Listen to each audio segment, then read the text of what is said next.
श्रीशिवरक्षास्तोत्रम् विनियोगः। ॐ अस्य श्रीशिवरक्षास्तोत्रमन्त्रस्य याज्ञवल्क्य ऋषिः श्रीसदाशिवो देवता अनुष्टुप् श्रीसदाशिवप्रीत्यर्थम् शिवरक्षास्तोत्रपाठे विनियोगः। चरितं देवदेवस्य महादेवस्य पावनम् अपारं परमोद्धारं चतुर्वर्गस्य साधनम् गौरीविनायकोपेतं पञ्चवक्त्रं त्रिनेत्रकम् शिवं ध्यात्वा दशभुजं शिवरक्षां पठे नरः। गङ्गाधरः शिरः पातु बालम् अर्धेन्दुशेखरः। नयने मदनध्वंसी कर्णौ सर्पविभूषणः। घ्राणं पातु पुरारातिर्मुखे पातु जगत्पतिः। जिह्वां वागीश्वरः पातु कन्धरां शितिकन्धरः। श्रीकण्ठः पातु मे कण्ठं स्कन्दौ विश्वधुरन्धरः।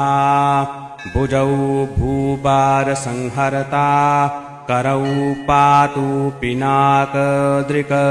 हृदयं शङ्करः पातु जठरं गिरिजापतिः। नाभिं मृत्युञ्जयः पातु कटिव्याघ्राजिनाम्भरः। शक्तिनी पातु दीनार्त शरणागतवत्सलः।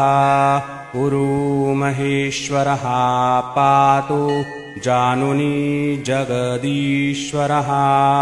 जङ्गे पातु जगत्कर्ता गुल्फौ पातु गणाधिपः। चरणौ करुणासिन्धुः सर्वङ्घानि सदाशिवः।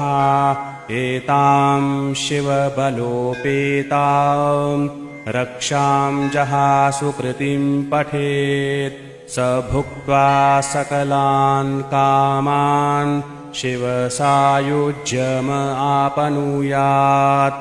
गृहे भूतपिशाचाद्यास्त्रैलोक्ये विचरन्ति ये। दूरादाशु पलायन्ते शिवनामाभिरक्षणात्। अभयङ्करनामेधं कवचं पार्वतीपतेः। भक्त्या बिभरति यः कण्ठे तस्य वश्यं जगत्त्रयम्। इमां नारायणः स्वप्ने शिवरक्षां चथादिशत्। प्रातरुत्थाय जोगीन्द्रो याज्ञवल्क्यस्तथा लिखत। इति श्रीयाज्ञवल्क्य प्रोक्तं शिवरक्षास्तोत्रम्।